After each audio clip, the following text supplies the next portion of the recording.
Hey, I'm heading back to Malawi tomorrow after a really great Christmas at home, just recharging, seeing friends and family and new babies. It's been amazing. One of the most surprising sources of recharge and encouragement for the next stint in Malawi, though, came from, I wasn't expecting it, it came from talking to teenagers in 4 secondary schools around Laois and Kildare while I've been at home, where I've given them a talk called Aid Work as a Career Option. And I'm just finished giving that talk here in Clonaslee College, where I went to school myself. This is a bit of a long video, so I'll give you a quick synopsis. Basically, I just tell the teenagers what I wish somebody had told me when I was sitting in the very seats they're sitting in here 20 years ago. That life isn't a competition to see who can earn the most money, nor is it a competition to see who can live the longest. It's a short blast of consciousness that is theirs and theirs alone, and to choose wisely what you do with it. When you consider that their working lives between 20 and 70, 8 hours a day, it's going to accumulate to 90,000 hours, half your waking life for half a century. That's the working life that they've got to choose, and it's a pretty intimidating choice. But one way to make that an informed decision is to volunteer, to try and find what their calling may be and then to follow it. And of course they have a couple of things on their favour. They will soon be graduates of the 4th best education system in the world and citizens of Ireland of the 3rd most prosperous country in the world, according to the UN Human Development Index. So they have a lot on their side. They have literally infinite choice and opportunity of what they could do with their lives if they really focus on it over the long term. And indeed, I also said that part of that opportunity comes with the responsibility to make sure to do their part, to make sure that more people, especially the most vulnerable, have some of the opportunities to live to their full potential as they've received here in Ireland. If there are any secondary school teachers out there who are maybe doing something in their coursework on climate change, sustainable development goals, human rights, civics, and they might like me to do a video similar to the one you're about to see now in this presentation, I could do a YouTube video, put it up there related to your course content that could be used in the classroom. Please get in touch. Same goes for transition year coordinators and especially Angashka President's Award coordinators. I'd love to hear from you. So yeah, look forward to hearing from you. Thanks. Yeah, brilliant. Okay, right. So let me fill you in on what he has been up to since 2003. So Evan worked for 10 years with the United Nations humanitarian agencies, the European Commission's Humanitarian Aid Department, and Ireland's Rapid Response Corps in a variety of humanitarian crises. Okay? Last year, he moved to a remote island in Malawi on the front line of climate change. And that Malawi is a home to 4,000 people who live in extreme poverty. With funds raised by people across Ireland, he is testing different ways to improve children's health, education and nutrition through low-cost, sustainable, community-led approaches in an effort to help the islanders achieve the UN's Sustainable Development Goals by 2030. So he has an amazing story to tell. I don't have to emphasize the importance of listening and respect, and I hope you enjoy the talk. And as I said, we are immensely proud of this guy. Okay, thanks. Thank you, Ms. Levy. Hello, everyone. How are you? Good morning. Okay, so I'm going to run through this and lots of photos from Malawi, and then afterwards I would really like to get your questions, okay?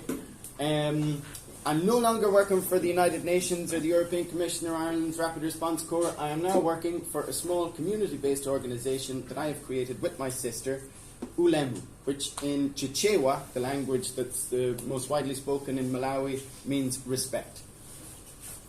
So this is the journey that I will be making tomorrow, flight at 4 p.m. Well, thankfully I'm going from here to there, but I won't be driving. But it is, this is just to give you an idea that Malawi is in the southern hemisphere, landlocked, that's how it is quite different to Ireland, in the tropics, so the seasons are quite different, but there are lots of similarities that I feel we can draw between Ireland and Malawi. Perhaps not in 2023. The best way I find to describe Malawi when people ask me, it's like Ireland, but during the famine, but a whole lot more sunny. Insofar as we had one, that was our big food crisis 180 years ago. Malawi, they've had 4 in the last 20 years. We'll see some other similarities as we go through. Oh, there are differences between Ireland and Malawi today in 2023. This is the Human Development Index. It's a ranking of all the countries in terms of where they are in terms of their prosperity. There are 3 measures that go into ranking every country in the world on the Human Development Index. How many years of education people have at school, life expectancy, and gross national income per capita. How much each person gets in the economy. So in comparison between Ireland and Malawi, the average life expectancy in Ireland, anybody any ideas? 82. In Malawi it's 64. Average gross national income per capita in dollars, what would you reckon? Or in euro? What's the average national income in Ireland? It's actually $74,500, which would be about between 65 and 70 grand. That's average. In Malawi it's $600, 500 euro. In terms of educational system, Ireland is ranked. Anybody want to guess where we're ranked in the world in terms of how many years of education the average child gets and how many years of education they get before the age of 25? Second. We're not second, down a little bit. Second. We're fourth. Malawi is 132nd. So here's the bottom of the table of Human Development Index. Malawi is 15th from the bottom. All these countries are in sub-Saharan Africa with the exception of Yemen. These are their populations. If you add them up, it's 320 million people. 320 million people in levels of poverty, the same as Malawi, or a whole lot worse. In terms of food insecurity and how many people are not sure they can feed their kids today, this evening, before the kids go to bed, it's 1 billion. What's the world's population? 8. So 1 in 8 people do not have enough food to know that they've got dinner this evening. Okay, some other comparisons between Ireland and Malawi. This is the lighter stuff. This is a Malawian filling station. That's my motorbike. How do you know it's a filling station? There's the 20-litre jerry can hanging from the tree.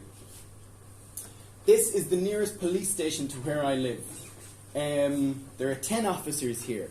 Interestingly, the 10 officers in this police post, they look after an area with a population of 100,000 people. That's 1 police officer for every 10,000 people. I reckon if that was the case in Ireland, there'd be anarchy. Here's another difference between housing standards. This is the typical house on an island in Malawi, made out of reeds from the lake and the river and thatched as well. Here's another comparison I feel you can make between Ireland at the famine and Malawi today. You know, 1 room, big families, lots of kids. Half of Malawians are under the age of 18. There's 20 million Malawians. Here is my next door neighbour, Tawina, and her baby Wonderful. And this would be a very typical house in Malawi, made of burnt brick, or not even burnt brick actually, they just kind of dig up the soil and then mould it into bricks. And Tawina, as you can see, the roof is pretty much bin liner and then lake reed on top. The reason I went to Malawi in 2019 for the first time was because it was in response to a cyclone that made 100,000 people homeless. So flooding is a very common occurrence in Malawi. This wouldn't have actually been a gushing flood that went through, but just rain from the side against really just dried mud. So once it gets completely wet, houses collapse. And this is my house. This was my first step onto the property ladder, November 2021. It cost me €32, 3 metres by 3 metres, made of reed. Then I did an extension a couple of weeks later, €15, and we're expanding the office at the back. It's cost about €50. And this is quite a common sight in Malawi and in all of those countries in the bottom 15 in terms of how they get their water. So basically just dig down to the water table, long stick of bamboo and a litre jar just to take it up. But it's really, really unsanitary because anything can fall down there. So it's far from ideal. I noticed on this island, carrying water, it really is, it's a chore. And it takes up an awful lot of your energy. And this is a common chore for girls especially. This is my local grocer in the next village over. This is what they usually have on offer. You got tomatoes, you got small dried fish, you got monkey nut peanuts, soap, cooking oil, salt, washing powder for the clothes, beans, maize flour in here. That'll be another difference between Ireland in famine times and Malawi, and it's still the case actually. Our staple crop would be the potato, theirs is maize, sweet corn. And this is how it's cooked. As maize porridge, and here I'm getting my proteins with beans. So people will eat that 2-3 times a day and little else, but it's not very nutritious. It fills you up. So protein and getting protein is a real challenge, and they will find it anywhere. So this is what you can pick up as a snack on the side of the road, a stick of mice and rats for about €1. Another good source of protein. I haven't eaten the mice and rats, and I haven't eaten monkeys yet, but that's certainly what they do. Or this came through my backyard a few months ago. A hunter with this dead serval cat over his shoulders. I wasn't sure what it was going to be used for, but I should have known once I'd asked. They said, yeah, we're going to eat it. And actually his skin was a bum bag for a chief the next week. And this is one of the most reliable sources of protein for Malawians, fish. There's a lake almost the size of Ireland in Malawi, Lake Malawi. I live on a different lake that's called Lake Chilwa. The result of such a struggle to get the protein you need to grow up healthy is malnutrition among children. And these kids here in the village next to mine, it's a sure sign. Once you see the orangey hair, it's a sign of vitamin deficiency. And these kids are small for their age. In fact, almost more than 1 in 3 Malawian children are stunted, which means that they haven't received the nutritious food that they need between the moment of conception, the time in the womb, until their second birthday. The first 1,000 days, from conception to the second birthday, if a child does not receive the nutrients in the food that they get in those 1,000-day window, it doesn't matter, they could eat steak every day for the rest of their lives, but they will always be stunted, which means that they will be physically and cognitively impaired for the rest of their lives. This is the second main source of income in the area where I am in Malawi, and in most of rural Malawi. It's firewood. So fish is number 1, then firewood. The challenge here is, when it comes to climate change, selling firewood in an arid country like this is the equivalent of smoking when you have lung cancer. They have to cut down the trees to sell them. They have to cut down the trees to cook dinner for the kids in the evening. You just have to do it, but they need trees in order to prevent the floods being so severe. This is junior infants in Chissy Island Primary School, where there's 802 kids enrolled, 300 of them in junior infants. And the reason they're sitting under a tree is because they can't fit in the classroom. And that's Miss Chikeni, who is their standard 1 teacher and deputy principal, trying to just corral them. But it's a tough job, that actually, in terms of teacher-pupil ratios.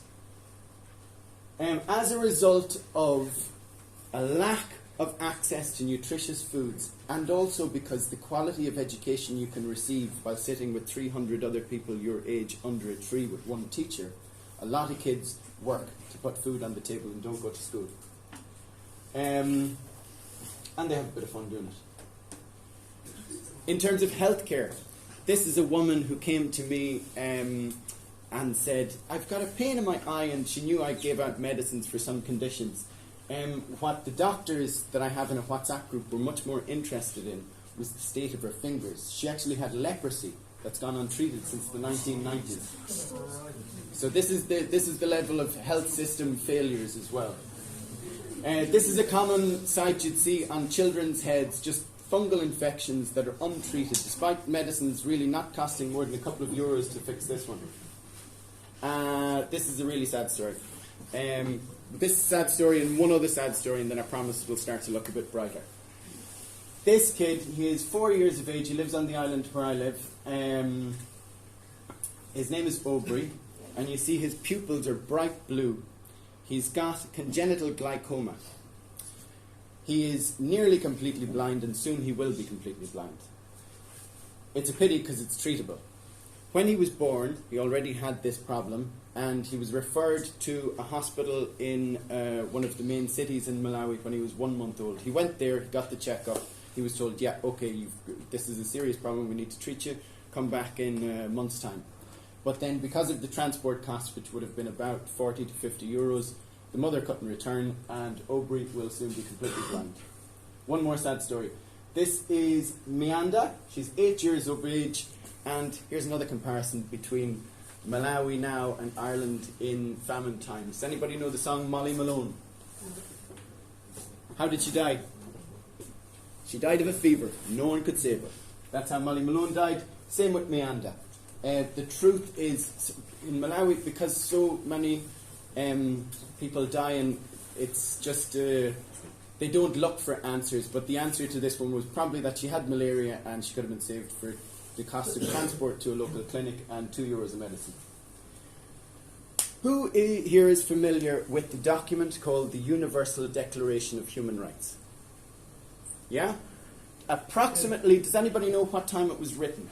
Not exactly the year and the month, but... World War II. Exactly. Just after World War II, when the world was in rubble, certainly all of Europe. Tens of millions of people had been killed in a 6-year conflict that followed another world war before. Europe was in rubble, and all the world leaders got together in 1948 and they said, right, we can do better than this. We can aspire for something better, we can build back better, and this should never happen again. So they came up with this document, the Universal Declaration of Human Rights. It consists of 30 articles in how humanity can prosper to its full potential and everyone can live with dignity. We want to focus on 3 articles in that today. Article 1, 25, 26, which in a nutshell just say that every person in the world, children especially, should have the right to an education that will give them the chance to learn how to read and write, medicine when they get sick, and food enough to grow up healthy. That's it. It's really simple. It's been condensed now in this time frame between 2015 and 2030 into, has anybody heard of these? Sustainable Development Goals, or the Global Goals. Hands up if you've heard of it. Good. Great stuff. Because I'd ask adults that, it's just silence. Nobody sticks the hand up. We want to focus on 3 of those as well. Basically, the Declaration of Human Rights is condensed down to hunger, health, and education. So this is the plan for Ulemu, the organisation I've started with my sister. On this island, between now and 2030, I will be living there on Chissy Island, which is home to 4,000 people in 18 villages, 2,000 of whom are children. It's a place of real natural beauty, with big lake or big reed banks all around it, fishing in canoes, very basic, no electricity, no running water. This is the entrance to my house, actually. Well, this is a little village of fishermen just there, and I'm just below this tree here. This is one of the ways that we're trying to work to address the health problems, or at least dermatological problems. Children's untreated skin conditions. This is one place where remote healthcare can be really useful. I take a photograph and send it to what's now, this was in May 2020, so it was still Hey Do, the doctor friend in the capital city.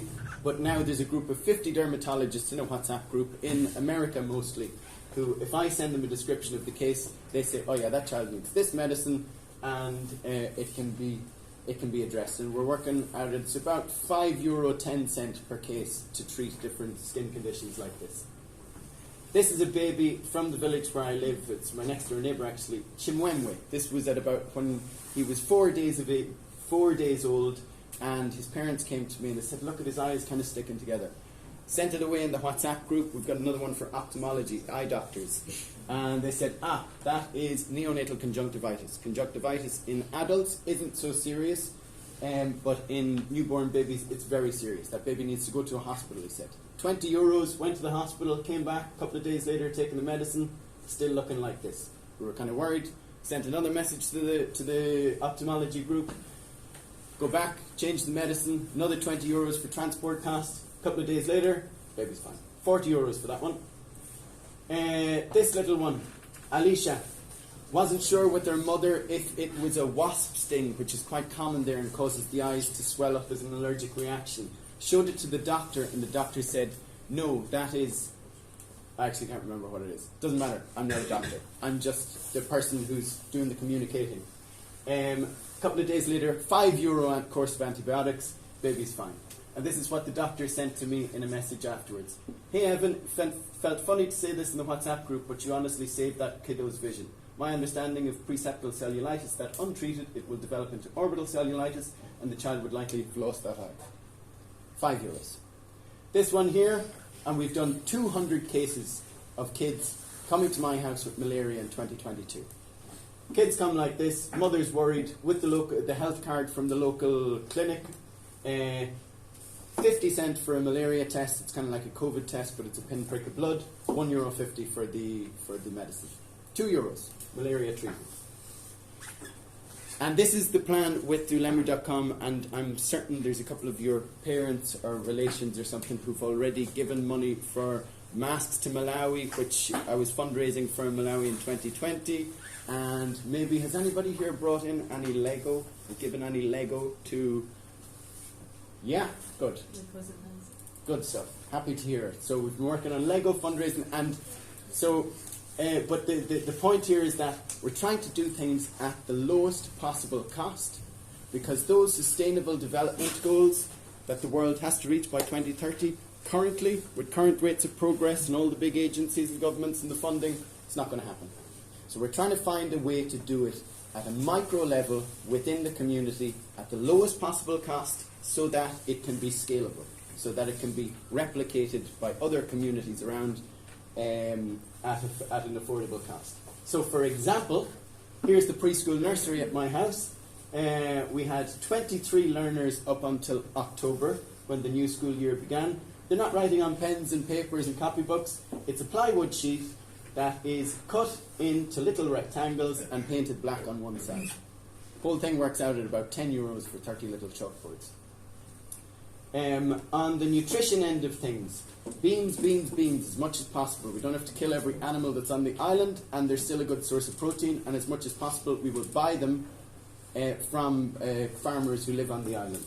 And that's the nursery meals program, where we feed the kids at lunchtime, and we're doing that for the 300 kids who are sitting under the tree and junior infants, which really encourages them to come to school because they're going to get a free meal, and also encourage them for the walk. Kids in my village have to walk 7 kilometres to school and 7 kilometres back in the afternoon, which means 5 days a week, that's 70 kilometres a week that a 6-year-old is walking to get to school. So the beans are very important, and it's really, really low cost. It's working out at about 6 cents per plate of beans. Lego. If you've got Lego at home, please bring it in. We really need it. We're using it not only just for play and creativity and different kind of building challenges and competitions with the kids, but we're also, with the help of my friend from college, Mary, who is now a teacher, she was saying, stick letters on it. And we do blending of sounds. You know, so the kids are putting together the different letters to get the basics of reading. And there is our graduating class from Sonko village preschool, nursery, who all started junior infants in October and are now sitting under that tree. Here's another thing that I've been doing with my sisters since 2019 in Malawi, trying to come up with how do you help improve literacy, not just in a context like this here in Ireland, but when the nursery teachers are effectively mothers and their childminders sitting under a tree and looking after the kids and maybe doing a couple of songs with them just to keep them occupied every morning. But it's not really going to help them with the building blocks of literacy and learning how to read and write. So we've come up with a pack that we call, it's just laminated A4 sheets in a big plastic A4 envelope. We call it School in an Envelope. So we've got ones for letters, numbers, different games that we can play with them. Tangrams, I'm not sure if you know, again made out of plywood just to help with geometry. And as much as possible, and here's a really, really important point, we're doing this with the people on the island. So this is the chief's son in the village where I live. And this is another use of the Lego, as you can see. So I think I forgot to mention at the start, the title of this chat and my presentation is Aid Work as a Career Option. Because 20 years ago, I was sitting here in 6th year. And to be honest, I didn't know this was an option. I actually joined the army to get some sort of adventure and to go out there. And I didn't know this was an option until I was in my early 20s. So it's just to put it out there to you that this is a path that you can choose. And by being graduates of one of the world's best education systems, by having an Irish passport, really you've got an infinite number of choices in terms of your career options. Here's the one word, if you take nothing else from this talk, it would be to volunteer. Volunteer doesn't just mean working for no money. It comes from the Latin vocare, to be called. It doesn't mean a fella down the road saying, come here. It's the calling that you hear inside yourself. And it's hard to find it, to be honest. And you probably won't just find it with 6, 7 or 8 subjects that you do alongside 20 or 30 other of your classmates. You have to go out there to find it. And volunteering is a great way to do it, because you can find an organisation, you can test it. You have to work for free, but you get a free opportunity to discover different options of what it might be that your calling is. And it can be hard to find. And also, voluntary organisations are not professional organisations. That means that they don't run as smoothly. People aren't as accountable. You could volunteer for something and be standing in the rain waiting for Mary to arrive with the key, and then she gets there, and then you're standing inside and you're feeling like, what am I here for? I could be somewhere else doing something else. Okay? It takes a bit of perseverance, but I would highly recommend it for your time when you're not studying for points and all the rest, etc. And also, the points thing, the Leaving Cert, it's really important. Do your best. Try your best, but it is certainly not the end of the world. Whether or not you get so many points in 7 or 8 subjects that you didn't choose. Okay? So it's also, some of you will not be good at school, will not do well in the Leaving Cert. There are an infinite number of career choices and pathways out there for you to find. And volunteering is a great way to get started on it. Also, if any of you, and I think I can see a glint in a few eyes, might be already considering, that could be for me, aid work as a career option. I'm going to be on that island in 2030. I would love to see a couple of young Irish people out there to help. It won't happen any time before any of you have finished school, most likely not before you've finished a year after school. And I think a prerequisite that I've decided on for taking any volunteers, any teenage volunteers on Chissy Island, would be that you have one of the Goshka Awards. Who here has heard of an Goshka President's Award? Okay, that's something to Google. Basically, it's an award that every person in Ireland can do. It involves different components, For example, you volunteer in a community work, you do an adventure expedition. Google it. Angoshka President's Award. It's a great thing to have, and it structures your volunteering so that you actually, if you get a gold award, it takes maybe 18 months of extracurricular activities that are very well structured. But if you get it, you're up shaking hands with Michael D. Higgins getting your gold medal at the end of it. Okay, questions, please. Why is medicine so cheap? Medicine is so cheap because there is a price point where if it was any more expensive in such a poor economy, the pharmaceutical companies wouldn't sell any of it. So I can see medicines here in the chemist that cost 10 euros that cost less than €1 in Malawi. But why is it so expensive here is the question. Yeah? How do you charge the phone if there's no electricity? Good, very good question. I have a 200-watt solar panel about the size of the whiteboard, and I've got a truck battery, about 100 amps, and I've got an inverter, and that charges my phones, keeps the laptop going, got a laminator, and lights in the evening. Yeah? Who refills the gas in the gas station? So that was a kind of, that was a she-bean kind of filling station. That wasn't an official one. So there are official filling stations, and then what those guys tend to do is buy from them, because it's such a kind of rural country. They'll buy from them and then bring it somewhere. He was probably 50 kilometres from the nearest proper filling station. How did you make your money to do this? How did I make my money to do this? Great question. I worked for the United Nations for 10 years, basically. And I was very well paid during that time. Now I'm on savings, and those savings are dwindling. I'm not really sure how I'm going to make my next bit of money. I have received almost 60,000 euros over the last 2.5 years in donations. But all of those who have been from people like yourselves in schools or parents, they're 20, 50, 100 euros. I haven't taken any of that for myself. I am trying to create this organisation, Ulemu, and then apply for what's called institutional funding. Maybe funding from the Irish government. Here's 50,000 euros to continue what you're doing there, focus more on health and nutrition, and you can take 7 or 8 for yourself as a salary. But for the moment, I'm just working on savings. So, Evan, didn't you turn you started in 2003, and then you said you worked for the United Nations. What did you do straight after leaving Search? I did a degree in Galway in French and psychology. I did my 3rd year, it was an Erasmus year, so I went to France to learn the language properly.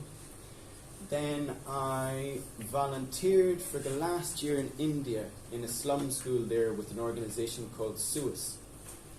And that really opened my eyes. That was when I realised aid work, it's not just, I don't know, priests and nuns who go out, or you go out just for a couple of months. I realised you could do this as a career after my time in India. Then I worked in French Guiana in South America as a teacher for a year, and I worked for 3 years in France. I tried to get a master's in France while I was teaching. Didn't work. Then I got a master's in UCD in Dublin in humanitarian assistance. But all the way through that, I was volunteering. I was volunteering with UNICEF when I worked in France. I was giving talks in primary schools like this, or primary schools. I was volunteering. I volunteered with the army, the Reserve Army. I volunteered with the Belgian Red Cross when I was in Brussels, soup and sandwiches distributions to homeless people in the evenings. Volunteering, the work, I wouldn't have known what the next job should be that I should aim for and do. And, to choose a job and to try and do it, you've got to do the application forms, the emails and all the rest. It takes a lot of time and effort. You really need to be motivated and know what you want.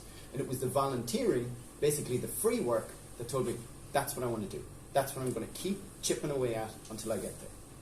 You don't get that certainty unless you volunteer, from my experience. Then a couple of indications of what you feel is a good indication that you're on the right path. And what I feel, why I do this work without any pay, it's when you get a swell in your chest, and you might feel the tears welling, There you go. Yeah, this is what I want to do. It's like kind of like when Ireland scored a goal in the World Cup. Well, none of you are probably old enough to remember that, but or your team winning in a club final or something. Once you get that feeling, that's what I'm talking about. That's the calling. And if you hear it, that's only the first step. Then you have to be brave enough to listen to it. And from my experience, the listening to it and following it, that will require sacrifice. One of the main sacrifices is that you will need to sacrifice comfort over purpose. But comfort is definitely overrated. What do you eat every day? Porridge in the breakfast. I'm going back to it now after 6 weeks of gluttony at home over Christmas.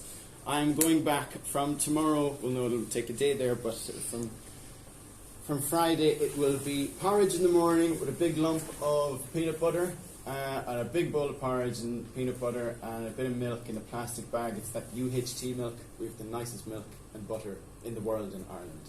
Anyway, horrible milk and porridge and peanut butter in the morning, and then I will have probably nsima, that maize porridge thing, in the lunchtime, and then I call it the Chissy Island risotto in the evening. It's always the same: rice, tomatoes, onions, peanut butter, and the monkey nut peanuts. Do you ever get any meat or anything? Not on the island.